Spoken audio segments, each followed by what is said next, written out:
For nearly 190 years, one of the most famous battles in American history was sitting 3 feet underground, not as a monument, not as a movie scene, not as a slogan on a t-shirt, as a cannonball. In March 2026, archaeologists working outside the Alamo Church in San Antonio found a fully intact bronze cannonball. It was buried about 3 feet below the ground, in a clean layer of soil, close enough to the famous battle that researchers believe it very likely came from the 1836 siege.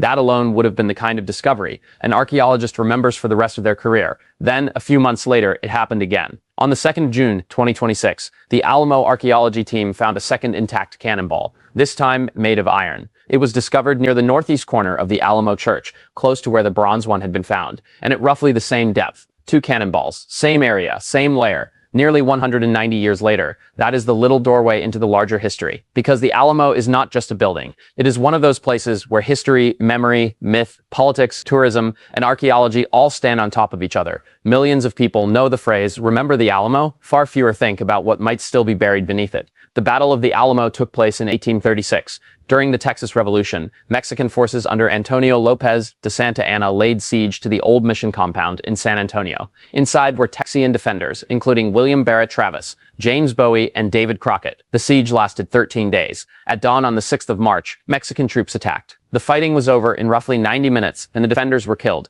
That part became legend, but battlefields are not made only of legends. They are made of dirt, metal, splintered wood, shattered stone, lost buttons, burned fragments, broken weapons, and objects that nobody had time to pick up. That is why these cannonballs matter. The first one, found in March, was solid bronze. Alamo researchers believe it was likely fired by the Mexican army. The second, found in June, was solid iron. Early analysis suggests it may have belonged to the Texan side, though researchers are still studying the objects to better understand their size and origin. That detail matters because it turns the discovery from a single artifact into a possible conversation between 2 sides of a battle. Bronze from one army, iron from another, both buried near the same church. Of course, archaeology is careful work. Nobody should pretend that one rusty sphere can explain an entire war. The Alamo itself has been used, reused, damaged, repaired, commercialized, restored, argued over, and mythologized for almost 2 centuries. The ground has been disturbed many times, but in this case, the soil layers appear to be unusually important. Archaeologists describe the deposits where the cannonballs were found as clean, meaning the layers of soil were still readable. That suggests the objects may have remained close to where they first landed or were dropped. In other words, they may not simply be old objects from the Alamo. They may be battle-era objects still in battle-era ground. That is a very different kind of connection. A museum display can tell you a battle happened. A cannonball in undisturbed soil can show you that violence had a physical address. It landed here. It stayed here. People built, remembered, forgot, visited, argued, and took photographs above it, and it waited. The Alamo has always had 2 histories. One is the famous story, the last stand, the sacrifice, the battle cry, the heroic memory. That version became part of Texas identity and American popular culture. It was retold in books, films, songs, school lessons, and roadside souvenirs. The other history is messier. The Alamo was a mission before it was a fortress. It was part of Spanish colonial history, indigenous history, Mexican history, Tejano history, military history,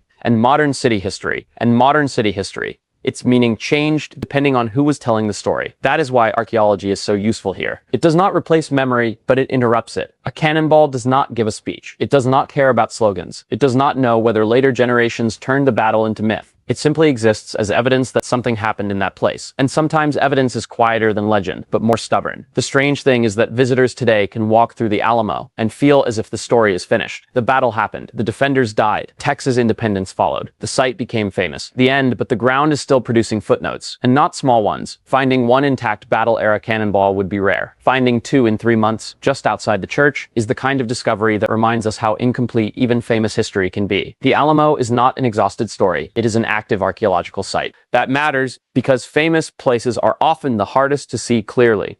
The more famous a site becomes, the more its actual history gets covered by symbols. The Alamo is not only a shrine or a tourist stop. It is also a layered physical place with soil that still contains evidence of work, life, violence, preservation, and memory. This is why the cannonballs are so compelling. They are simple objects, no inscription, no dramatic signature, no speech, just metal. But they connect the mythic Alamo to the material Alamo. They remind us that the battle was not only a story about famous men, it was also a siege of walls, guns, shot, smoke, sound, fear, and impact. A cannonball is the history of a decision made physical. Someone loaded it, someone fired it, someone heard it, that someone may have seen where it landed, then nearly 2 centuries passed and someone dug it up. That is the kind of history worth paying attention to. Not because it changes everything, but because it makes the familiar strange again. The Alamo is one of the most remembered places in Texas, but these discoveries show that even at a place everyone thinks they know, the ground can still say, "Not so fast, there is more here." History deserves to be remembered, but sometimes first it has to be excavated.